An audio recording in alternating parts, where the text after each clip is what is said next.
Thank you all for coming. This is, I think, the third time in the past 3 years that I've been at Steubenville. It's always a pleasure to be here and a pleasure to address you. Is this working with you all? You can hear me? I'm perfect.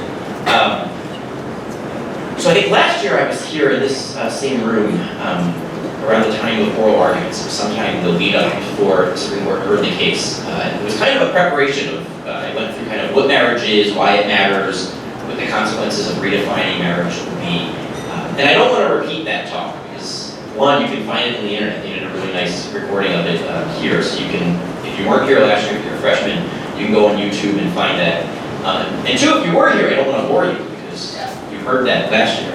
And it's largely in this first book that was co-authored with a classmate of mine at Princeton, a professor of ours, and it's the first 2 chapters of the new book. Tommy helpfully left both of these here, so I have aids in case I forget what I'm talking about.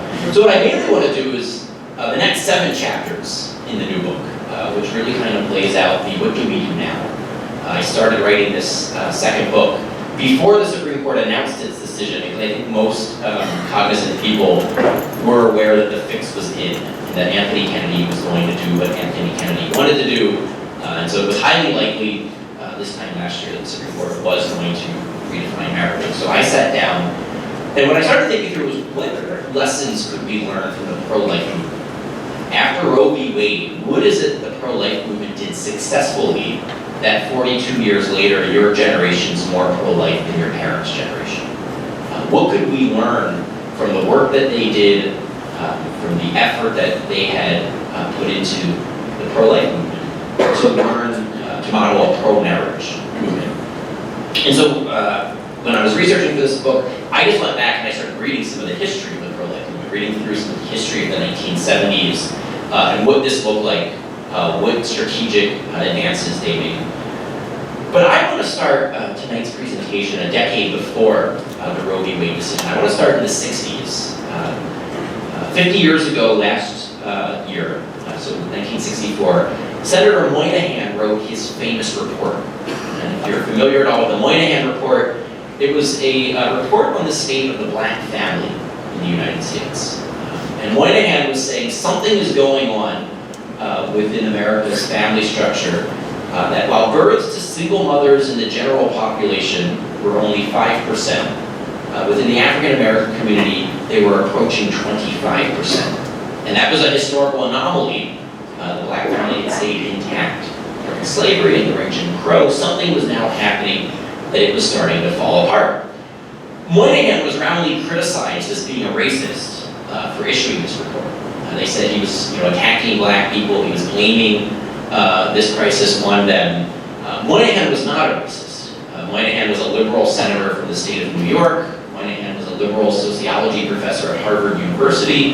And it was precisely because he wasn't a racist that inspired him to do the report. It was precisely because he cared about African Americans, he cared about those children, he cared about those mothers, he cared about those families, that he said that the United States had to do something to help strengthen the family. Now fast forward to today, and we see that what Moynihan was concerned about now applies to all families. When he wrote his report, it was 5% of all Americans born to single mothers and 25% of African Americans. Today the figures are 40% of all Americans are born to single mothers. It's over 50% of Hispanic children, and it's over 70% of African Americans. And the first thing to say is that gays and lesbians aren't to blame for this. Gay marriage isn't to blame for this. It's not as if gay people have caused the astronomical rise of non-marital childbearing. Straight people are to blame for this. Straight people who bought into a bad liberal ideology about sex and marriage and the family. Heterosexuals who bought into a vision of sexuality that came out of the 60s, that comes out of the sexual revolution, that says consenting adults should do whatever consenting adults want to do, that says that love makes a family, an ideology that said marriage should last as long as the love lasts. Those catchphrases and slogans aren't things that the gay rights movement gave us. They aren't things that came about in the past decade during the push for the redefinition of marriage. Those are things that took place 50 years ago, in the 1960s, based upon new understandings of sexuality and family that heterosexuals were propagating. What took place in the intervening 50 years was a cultural redefinition of marriage. Straight people ceased to live out the importance of monogamy and exclusivity and permanence. Take those three marital norms, that marriage is a monogamous union, a permanent union, and an exclusive union, and you'll see we have 50 years of straight people ignoring and flouting those marital norms. And it's only after 50 years of a cultural redefinition of marriage that we could then have Anthony Kennedy and four liberal judges engage in a legal redefinition of marriage. The change in the culture precedes the change in the law.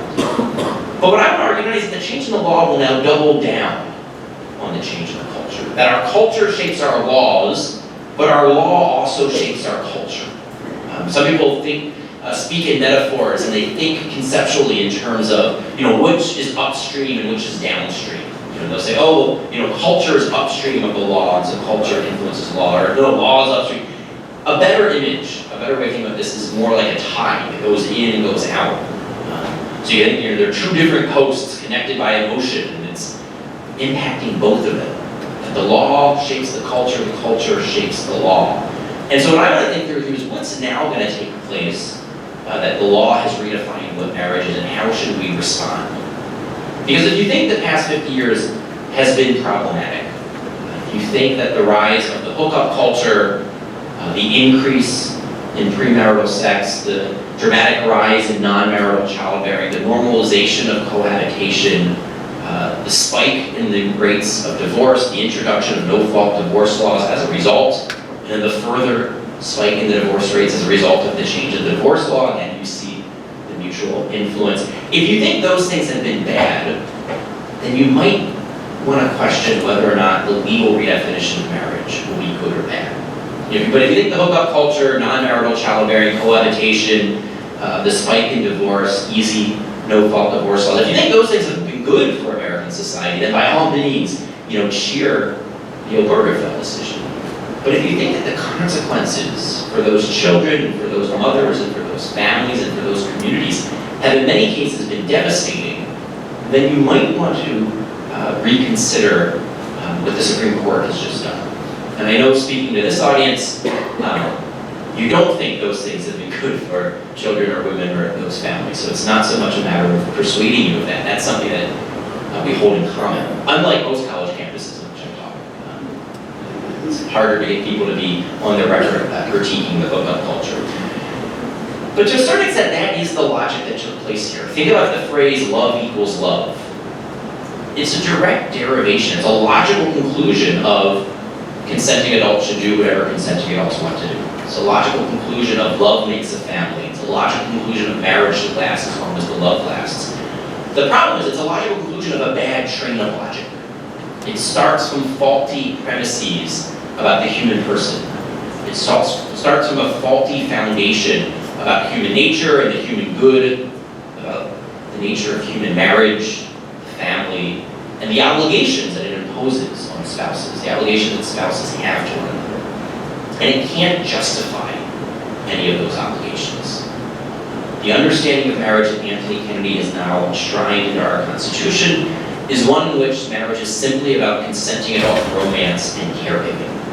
That what makes marriage a marriage is simply the consent of the individuals to love each other and care for each other on whatever terms or conditions the individuals make. This is why the Chief Justice John Roberts points out that, he says somewhat sarcastically, he says, Anthony Kennedy randomly inserts the adjective to throughout his opinion. And what Chief Justice Roberts is pointing out there is that there's no reason in principle why marriage should be a monogamous union once you get rid of male-female sexual complementarity. The reason that we arrived at monogamy in Western law and culture is that it's one man and one woman who can unite in the act that makes them one flesh. It's that one flesh act and one flesh union that has the capacity to create new life. And every new life has one mother and one father. And so marriage law was about uniting those people in a stable and permanent and exclusive relationship. But once you get rid of the male-female part, what's your logical, principled, legal basis for retaining the monogamy apart? What's magical about the number 2 once you've said male-female sexual complementarity is irrational, arbitrary, bigoted, unconstitutional? And if marriage is simply about the romance and the caregiving of the consenting adults, why do they have to consent to a permanent relationship? Why can't they agree to a wed lease instead of a wedlock, a temporary marriage license, a 5-year license, the way that you can lease a car or lease a house, instead of a permanent marriage license? What is it about this understanding of marriage that would require spouses to commit permanently? And then lastly, what is it that would require them to commit exclusively to one another? Why couldn't they have a sexually open relationship? Their romantic union, their caregiving union could be enhanced by additional extramarital outlets. Those are all the sorts of legal and logical and philosophical questions that this redefinition opens up.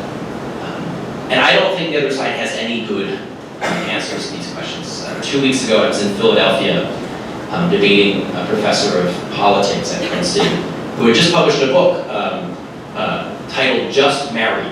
A nice play on words there, because he was saying that this was about justice of marriage. He was also implying that gays and lesbians were only now just being allowed to marry.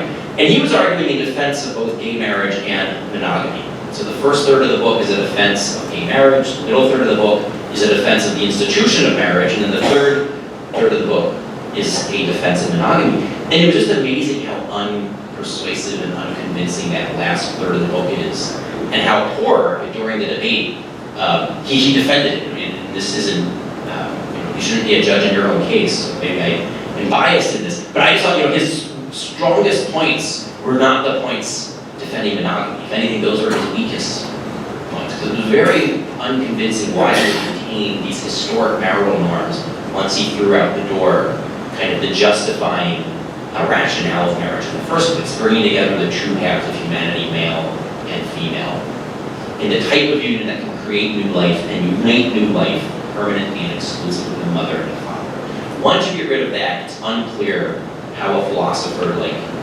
Professor Mosquito is going to justify these norms. So here's what I want to suggest we do. I want to suggest 3 broad lessons from the pro-life movement, what they did after Roe v. Wade to respond to that decision. The third point is going to be multi-point, so I'm actually smuggling in more than 3 arguments, but I wanted to be Trinitarian in this since we're at Steubenville. And then after that, we're going to open it up for questions and answers. I just want to mention that I normally go to bed at 9 o'clock. I'm normally asleep by 10. So by the time we get to questions, I'm incoherent. It's not my fault. All right, first, the pro-life movement after Roe v. Wade rejected Roe v. Wade as an illegitimate Supreme Court ruling. Pro-life Americans have never accepted Roe as the truth about the Constitution or the truth about unborn human life. And the best way of illustrating this is that in 2 months, several hundred of you will board a bus, drive throughout the night to Washington, D.C., and then march for life. And you don't do this because January 22nd is like the best time of the year to visit the nation's capital. It's bitter cold, normally it's snowing or even freezing rain. You do this because that's the day on which the Supreme Court told a massive lie, both about our Constitution and about the dignity of unborn children. And so for 42 years now, hundreds of thousands of people go to Washington, D.C. on the anniversary of that day to say the Supreme Court doesn't get the last word. To say the Supreme Court didn't get this case right, it didn't get our Constitution right, and it didn't get the unborn child right. And the people who go to the March for Life go there precisely to say that this isn't the end of the story. This year, a law in Texas will be at the Supreme Court. They just announced last Friday. They ran cert in this case. It's a bill that requires every abortion performing facility in the state to meet all the same surgical standards that non-abortion medical clinics face. It's been challenged at the district and the circuit level, whether or not it violates the precedent from Roe v. Wade and Planned Parenthood v. Casey. That'll now be heard this year at the Supreme Court. We've seen many states pass 20-week bills. I forget the number now, but it's probably 20-some states that have these 20-week bills. And the federal government was on the cusp of passing it. It's passed in the House, and I don't think it's come to a vote yet in the Senate. How did this all start? It started with the Born Alive Infant Protection Act. Right? So Congress said, well, what happens to the child who survives the abortion? Does that child have a right to life? Yes or no? Then it was the partial birth abortion ban. Can you kill a child in the process of being born? The first time that went up to the Supreme Court, they struck it down. They said that it was unconstitutional.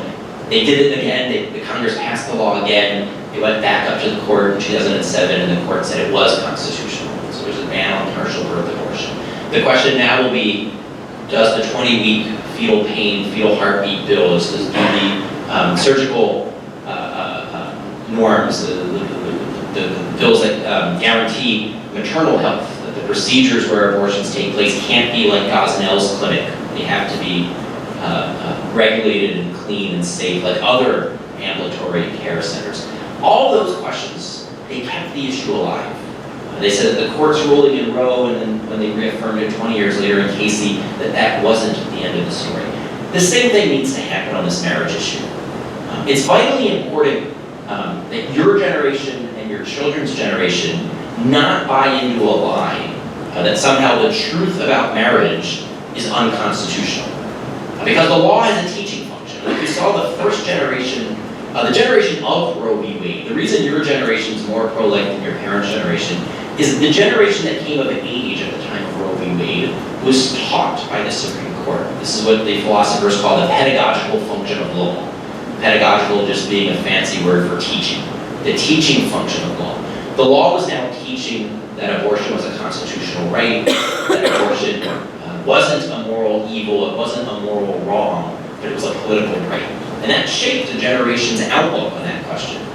The same way, if the court succeeds, it will be teaching that what we believe about marriage is wrong, that it's unconstitutional. That's why the title of this new book is Truth Overruled. They overruled the truth about marriage, claiming that it violates the fundamental right to marry, claiming that it violates equal protection of the law. This gets the Constitution wrong because our Constitution is simply silent on the question of marriage. There were two competing visions of marriage before the Supreme Court. Some states have voted to redefine marriage simply to say it's about consenting adult romance and caregiving, and therefore the sexual complementarity doesn't matter. If marriage is simply about your number one person in life, what a philosopher at Wayne State University describes marriage as. Marriage is simply about an intense, emotional, romantic, caregiving relationship, then yes, sexual complementarity doesn't matter. That's one vision of marriage. There's another vision of marriage. Marriage is a comprehensive union of sexually complementary spouses. It unites a man and a woman at all levels of their humanity, hearts, minds, and bodies. And therefore, only a man and a woman can unite as one flesh in the type of union that has the capacity to create new life and then unite new life with a mother and a father. That's a different vision of marriage. The U.S. Constitution doesn't tell us which of these two substantive visions is correct. The Constitution doesn't tell us which one is the best, which one's the worst, which one's good, which one's bad. All that took place in the Supreme Court decision was 5 unelected judges imposed their philosophy of marriage on the rest of the nation, and then claimed they did it because of a constitutional protection for the fundamental right to marry. But that simply begs the question of what is marriage? So the reason we titled our first book, What is Marriage?, is because that's the question that was driving this debate, and it's a question that's not answered in the U.S. Constitution. It's a question that we, the people, had to answer for ourselves, which is why the citizens in the state of Ohio 11 years ago went to the ballot box and voted to define marriage as the union of a man and a woman, and why the U.S. Supreme Court had no business throwing out your votes and your authority and claiming that the Constitution somehow settled this issue.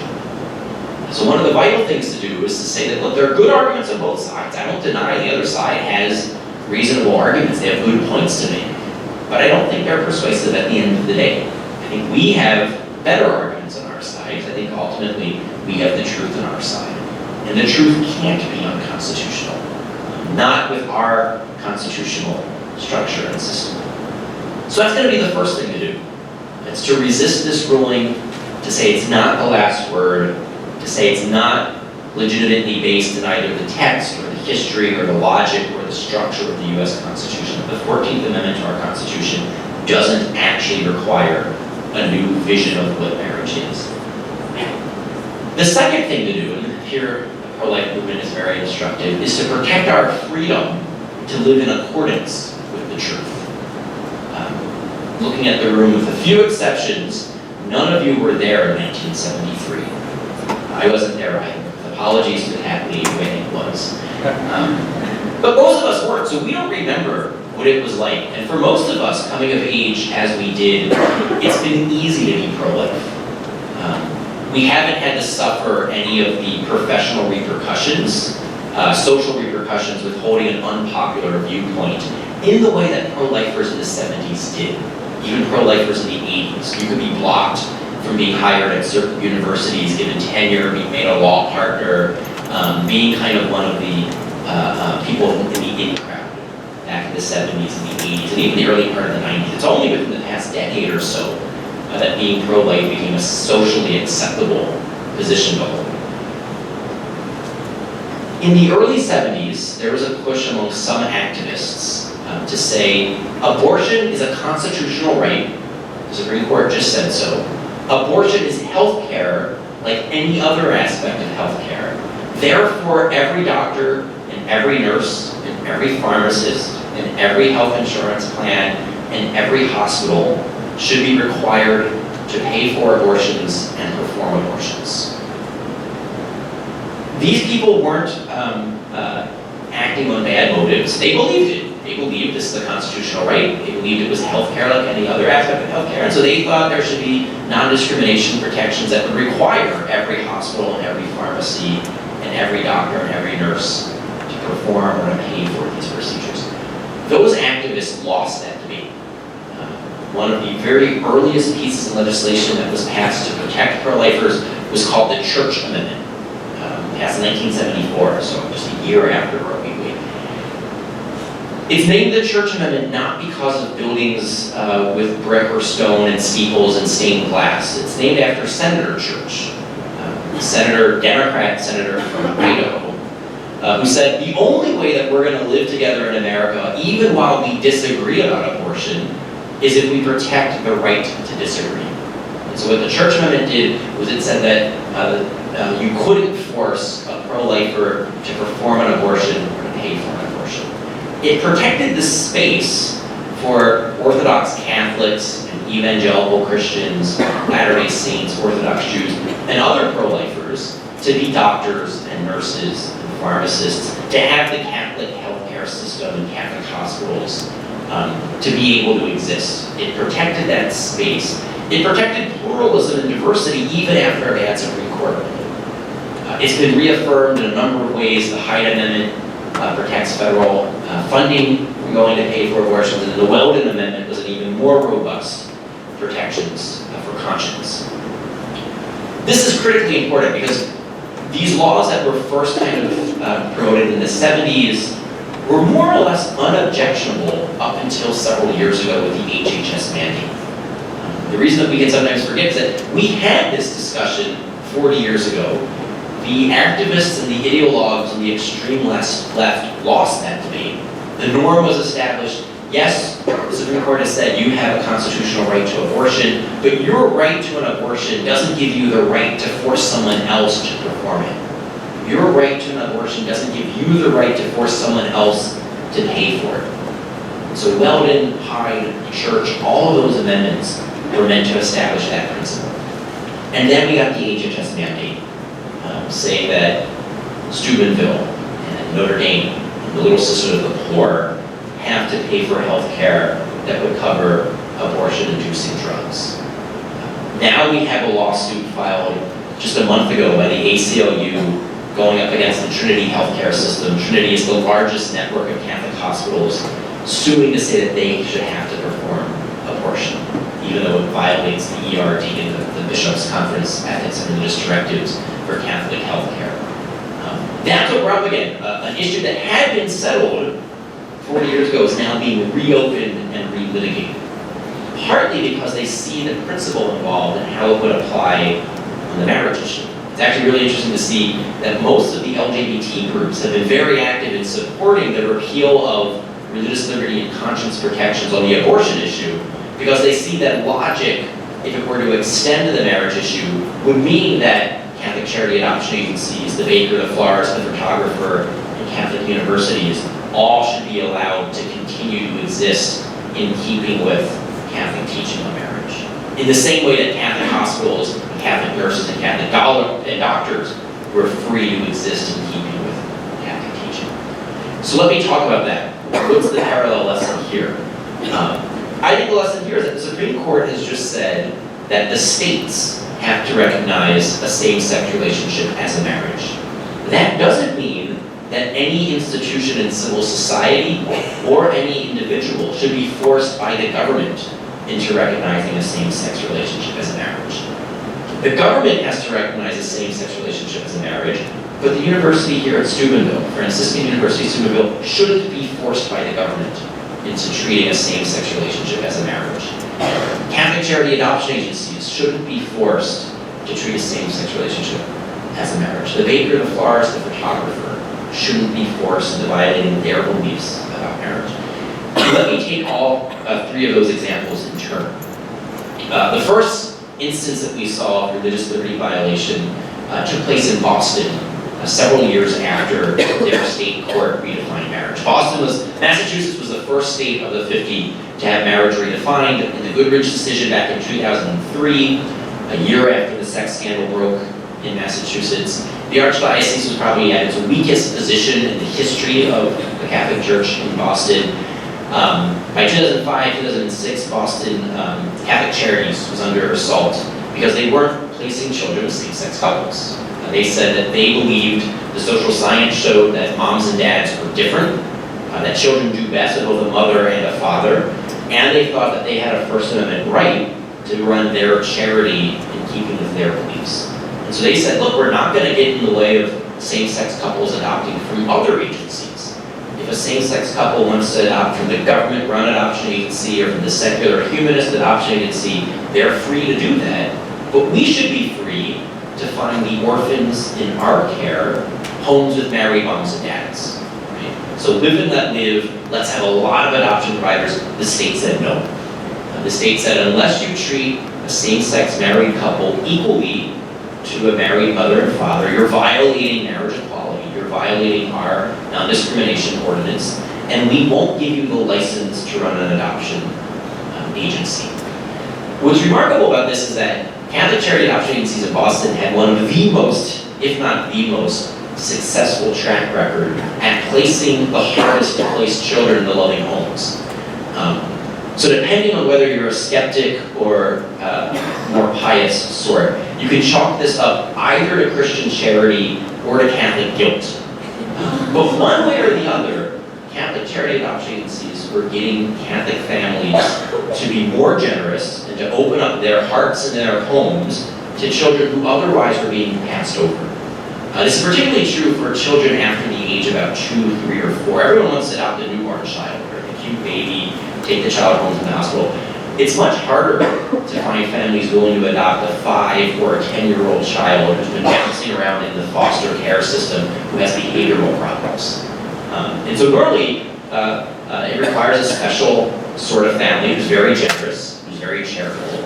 And these Catholic adoption agencies were very successful at finding these families and at providing them the emotional and spiritual and psychological support to welcome a new member into their home.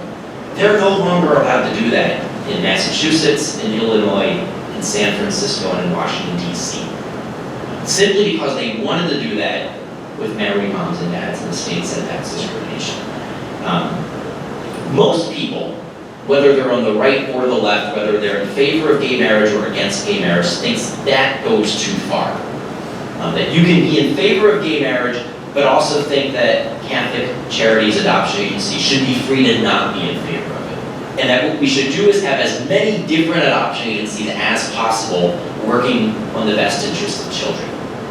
And so if you want to have an adoption agency that specializes in gay adoptions, go and do that. If you want to have a state-run adoption agency that does all of them, if you want to have Catholic charities adoption agencies that seek out married moms and dads, why shut any of them down? Why not have as many as possible, seeking out good, stable homes for kids. And it's only a kind of a virulent form of political correctness that has been shutting down these agencies. The next example, take the university example. During oral arguments, Justice Samuel Alito asked the Solicitor General of the United States about the Bob Jones University case. Bob Jones was a case involved in an evangelical school that had a policy against interracial dating on campus. The IRS stripped them of their nonprofit tax status.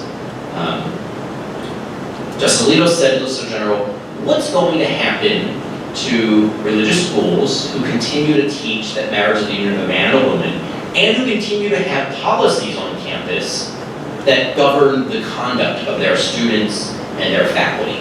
I didn't look up what Franciscan's policy is, but you can look at various schools have policies that govern student life, faculty life, that govern the expected behavior of community members. What's going to happen to them if they continue to teach that marriage is the union of a man and a woman, and that the virtue of chastity applies to everyone? And the Solicitor General's response is, I don't deny it, Justice Alito, that's going to be an issue. I don't deny it, it's going to be an issue. And what he meant by it's going to be an issue is that the IRS may very well strip them of their nonprofit tax status.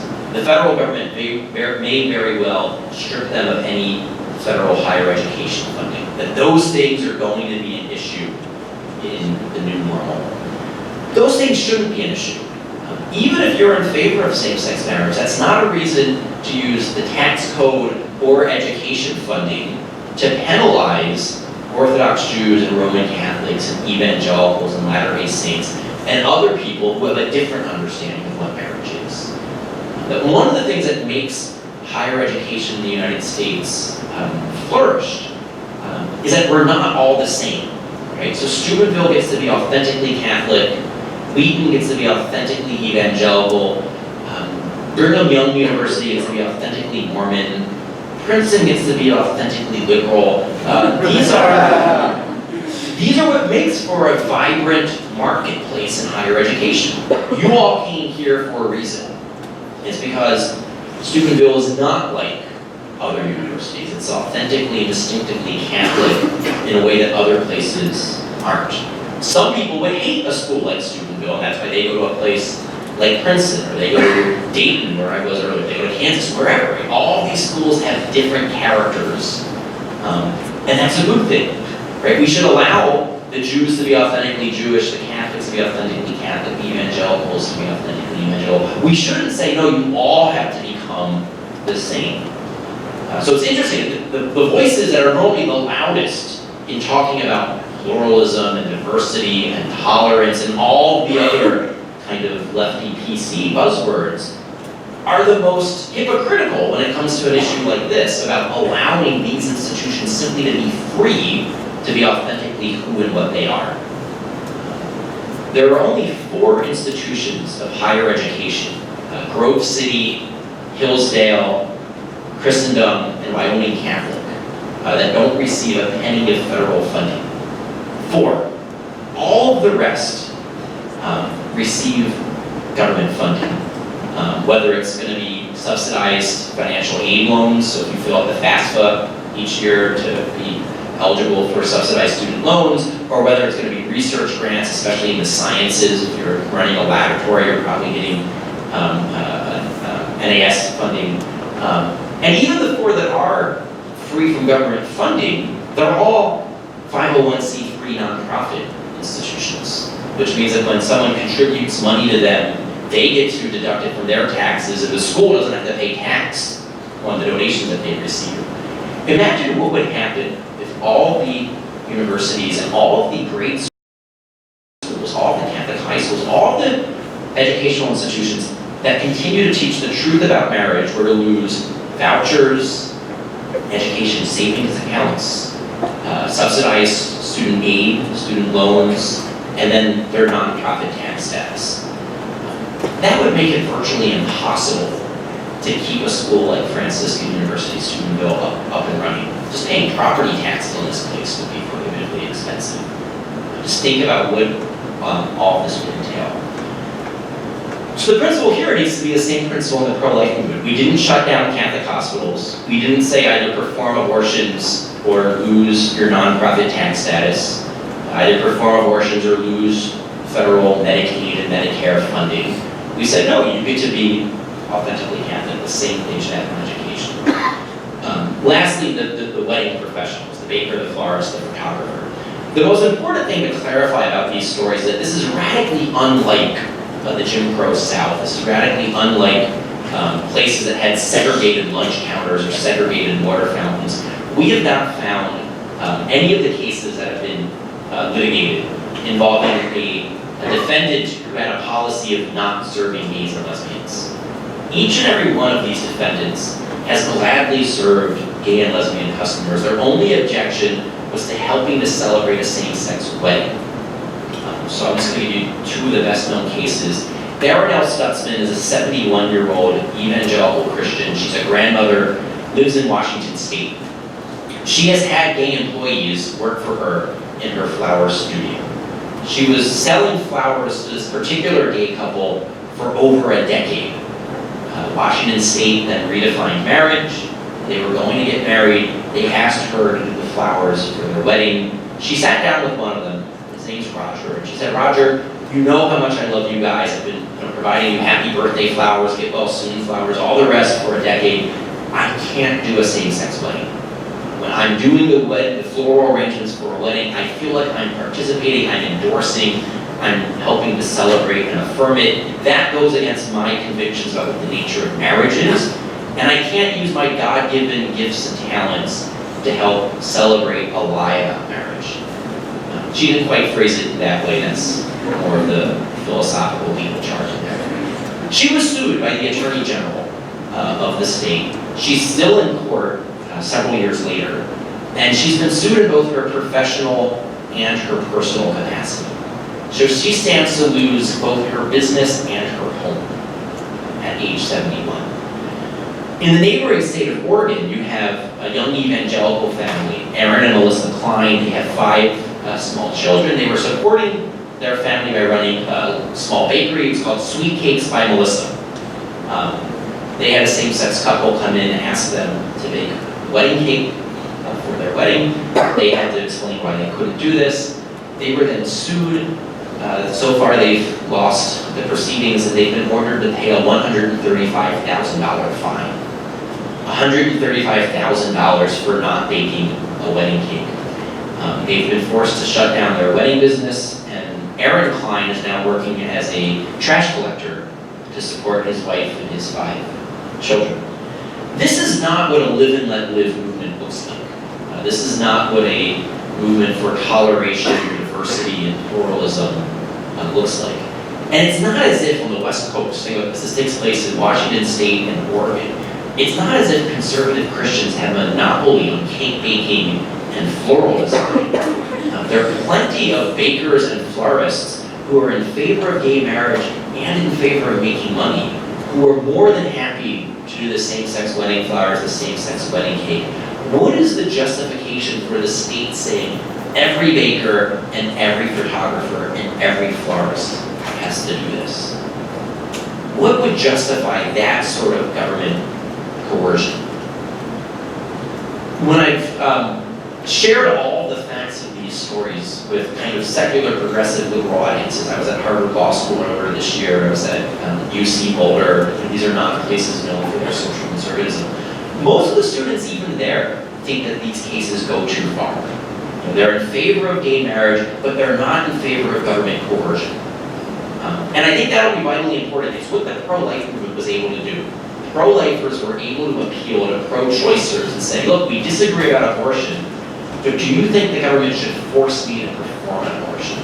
Given what I believe abortion is, do you think the state should force me to perform it or to subsidize it, to pay for it? And they were able to persuade enough of the reasonable, moderate people on the left that no, the state shouldn't be doing that. That's going to be our challenge in the wake of the marriage issue. And that leads to the third and the final lesson. And even though this is a multi-part lesson, I'm going to try to go through more quickly because I just have time. It's getting late.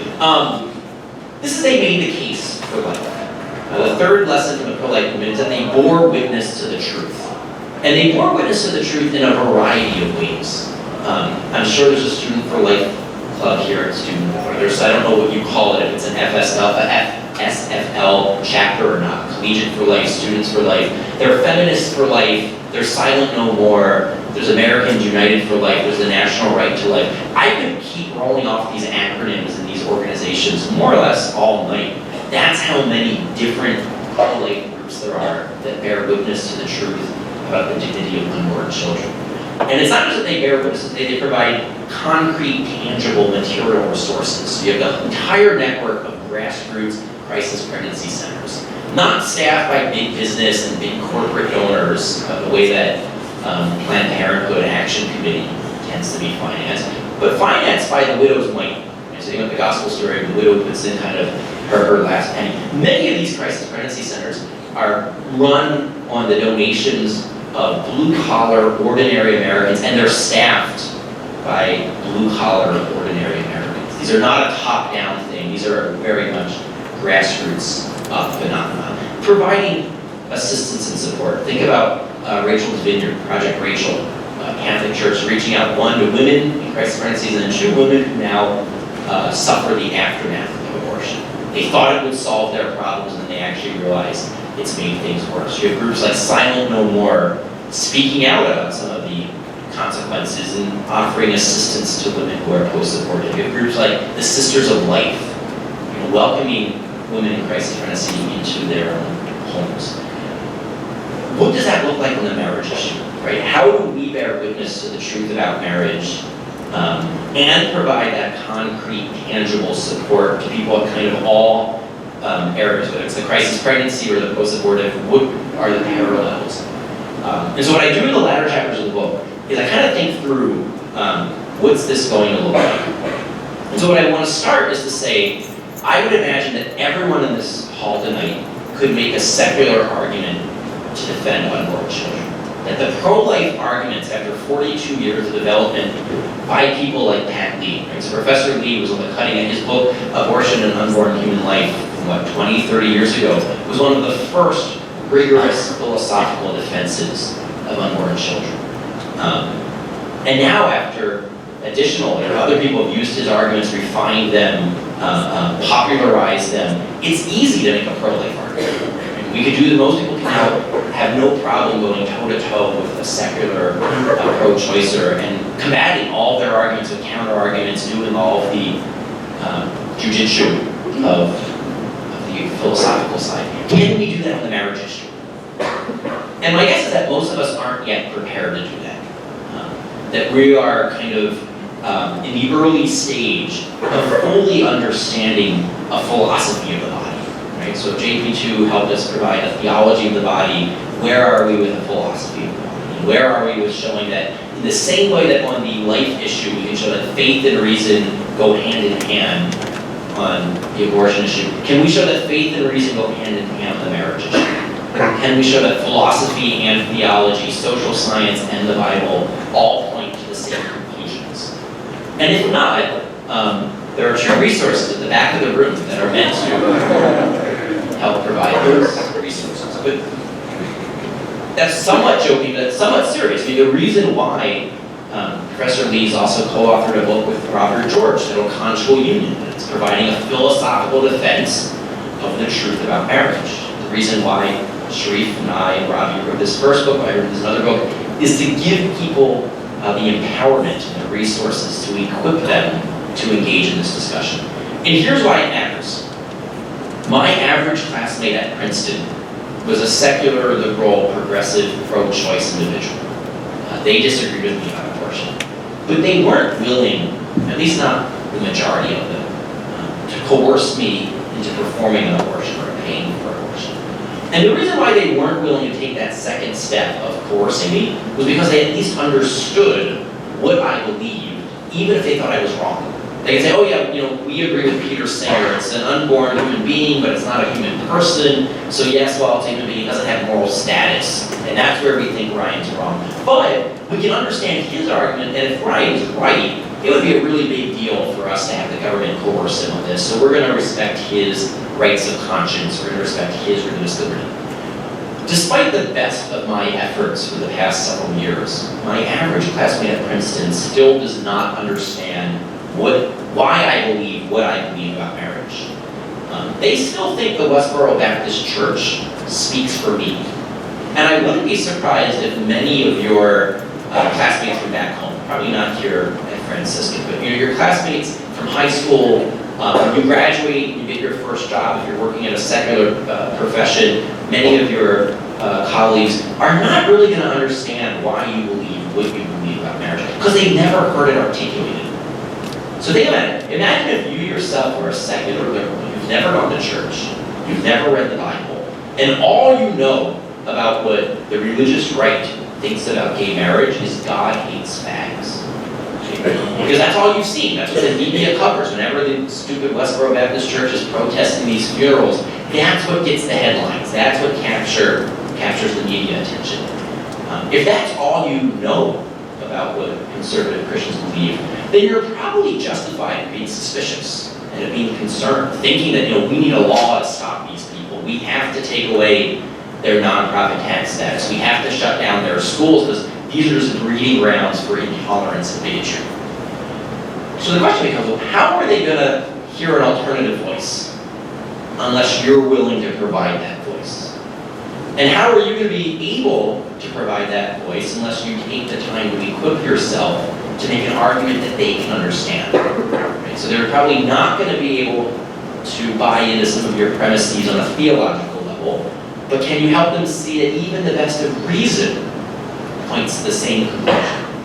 What the church is teaching here about marriage isn't like what the church teaches about baptism, right? Just a supernatural truth for Christians. This is something about human nature, and that what we teach about marriage is actually about the natural law, not the supernatural law, which is why we think all people should get married and live out the truth about marriage properly understood. Right? The Catholic sacrament of marriage is for Catholics, but the natural institution of marriage is for everyone. And are we able to make that argument? To the degree that we are successful at making that argument will be the degree to which we are successful at protecting our freedom. These things will go hand in hand. In addition to making that philosophical argument, I think one of the people who have the capacity to kind of change the media narrative on this issue will be the now adult children of same-sex couples. In the same way that for a while the media liked it when all the pro-life spokesperson were elderly, gray-haired, or bald, or angry white men. So they kind of pigeonhole the pro-life spokespeople as being anti-women. What did they do when Lila Rose, that was on CNN or MSNBC? It's very hard to tell some of the new pro-life spokespeople, young, articulate, intelligent, attractive women, that they're anti-woman or they're anti-science. Right? It's much harder to paint someone like Lila Rose with that brush in a corner of her on this. So I think in the same way, some of the voices, it's in chapter 7 of the book, I tell the story of children who've been raised by same-sex couples. They love their true moms. Some of them were even in favor of gay marriage at first, but now they're against gay marriage, and they explain why. So I'll just tell one of these stories. Heather Barwick, raised by two mothers, was an activist in favor of gay marriage, and she wanted her parents to have the right to get married. She then gets married herself as she ages, gets married to a man, has children with her husband, and she sees her husband fathering her children. And that was when it first clicked within herself what she had missed out on by not having a dad. She saw that her husband didn't just parent her children, that her husband fathered her children. And that was when she first kind of was able to articulate what she had missed out on by not having a father. And so she wrote several articles about this. She filed an amicus brief with the Supreme Court saying, I still love my two moms, but I think a child deserves both a mom and a dad. And what redefining marriage does is it creates an institution for missing parents. And it was her phrase, institution for missing parents, that kind of stuck with me as an idea. Because what she was saying was that unlike single parenting or divorced parenting, no one sets out to incentivize those. We don't create institutions for those things. We recognize we're a fallen species, we can't always live up to our ideals, and that sometimes because of human failing, single parenting or divorced parenting is the best of the bad situation. But no one sets out to be a single mom. No one sets out to be a divorced dad. Those aren't the things that we aspire to. It's just by redefining marriage, we're actually changing what the ideal is. And the law is now teaching that 2 moms or 2 dads is the same thing as a mom and a dad. And by having an institution for these missing parents, you're going to create more children like me. She was saying that the reason why she was now against same-sex marriage was rather than being in favor of her 2 moms having the right to marry each other, she wanted fewer children to grow up like she did without a father. But she knew that if you redefined what marriage is, you would actually be institutionalizing it and therefore incentivizing it. When someone like Heather Barwick, or Katie Faust, or Bobby Lopez, or Doug Mainwaring speaks, it's very hard for the media to paint them in a corner, to kind of claim that they're homophobic or bigoted or this, that, and the other thing. They're much more effective at this than I am, because they can talk from personal experience, they can tell stories, and that's one of the things that conservatives need the most. I see that Tommy has stood up, which means we're probably getting close to the Q&A time. So I'm just going to close with 2 last thoughts, one from John Paul II and one from Benedict XVI. So I'm closing on a theological note. The entire thesis so far tonight has been, what can we learn from the pro-life movement? But I want to put this in an even larger historical context and just think of the 2,000-year history of the church. And if you go from that scope, you could say that the early church, the heresies that they were wrestling with, centered on the nature of God, who God is and what is God. This is where you get the rich Trinitarian theology developed. This is where you get rich Christology developed. This is where you get Nicaea and Chalcedon. This is where you get Augustine and Athanasius. And in each time it was orthodoxy responding to the challenge of heresy. Right? Until someone challenges orthodoxy, you don't have to develop the rich articulation of orthodoxy. And so we wouldn't have many of Augustine's rich reflections if it wasn't for the heretics that he was responding to. And so the challenge for the early church largely is about Trinitarian theology, Christology, the nature of God. Fast forward 1,000 years to the Counter-Reformation. The challenge then wasn't so much about the nature of God. I mean, those debates always continue, and I actually think the Reformation debates are in some ways influenced by how you understand God. But they mainly focus on the nature of the church and the nature of salvation. And obviously how you understand God will influence how you understand the church and salvation, so they're not separate. But what Luther and Calvin, and this audience, I call them heretics, when I speak to evangelical audiences, I always have to say, regardless of what side of the Reformation you side on, but here I can let it be known. But what it did was it forced the Counter-Reformation to actually develop richer and better theologies when it came to ecclesiology and soteriology, right? We got a better understanding of justification and of the nature of the church. Fast forward to today, so another 500 or so years. Most of our debates don't center on the nature of justification and sanctification. They don't center on the nature of the church or the nature of the Godhead, although obviously they continue and they influence it. Primarily, our debates today focus on anthropology. And this is the lesson from John Paul II. He's at the Second Vatican Council. He writes a letter to one of his colleagues saying that, the big, remember, he's a professor of philosophy at the time. He's saying the big project that I'm working on right now is the proper understanding of the human person. Because he says the crisis of the 20th century is faulty anthropology. False anthropologies are what explain the 2 world wars. It's what explains the Holocaust, the Gulag, the killing fields. Extend that analysis into his Evangelium Vitae, Veritatis Splendor. He says, what's going on with abortion and embryo-destructive research, cloning? If he was around today, he'd be saying same-sex marriage and the transgender issue are faulty understandings of the nature of the human person. And obviously those are related to God, right? If you have a faulty understanding of God, you're going to have a faulty understanding of the person who's made in the image and likeness of God. But primarily, the heresy that we need to respond to today is a bad understanding of anthropology. And as I mentioned, we have to thank the intellectual challenges in the past for the robust defenses of the truth. In the same way, there's an opportunity here for all of you who are kind of intellectually inclined is to be the Augustine or the Ignatius of your generation. Right? Start the Jesuits, reform the Jesuits. do what's necessary to defend orthodoxy in the light of today's challenges. And it's going to be both philosophical anthropology and theological anthropology. Because what's being challenged right now are three truths. That we're made in the image and likeness of God, that we're created male and female, and that male and female are created for each other in marriage. Right? So if you think whether it's the abortion debate, the embryo destruction debate, the cloning debate, the same-sex marriage debate, the transgender debate, those are the three kind of core anthropological teachings that are at stake here. Given your intellectual gifts and talents, where could you kind of help defend and develop orthodoxy? And then my closing thought.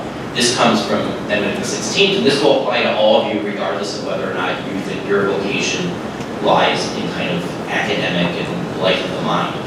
Benedict, of course, is a world-class theologian. I think he will be a doctor of the church in the same way that John Paul the Great. I think he will one day be known as a doctor of the church. He's one of the greatest intellectuals of his generation in total, regardless of Christian or non-Christian. I mean, I think this is what you see in these discussions with some of the leading European secularist thinkers. And yet he's the one who says it's not the arguments of the intellectuals that win converts, it's the lives of the saints.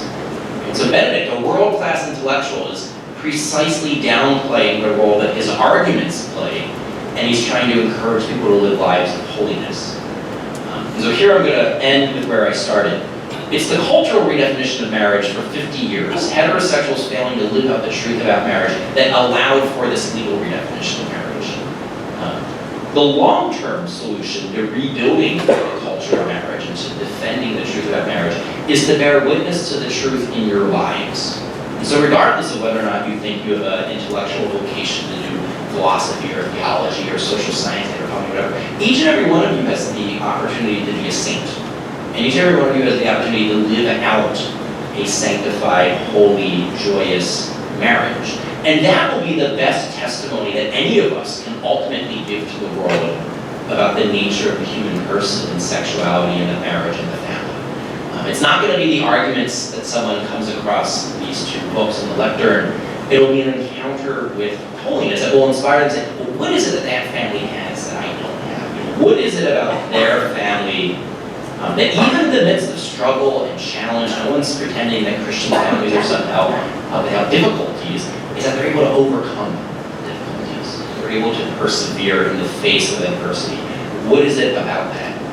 And that's where I would say that whatever a university community like Steubenville can do to prepare students to be faithful husbands and wives, to be devoted mothers and fathers, whatever they can do to develop the habits, the virtues now that are going to be put on the line 10, 15, 20, 25 years from now, that's going to be one way of kind of rebuilding the culture of marriage. And so with that, I'm going to stop and the floor is open for questions.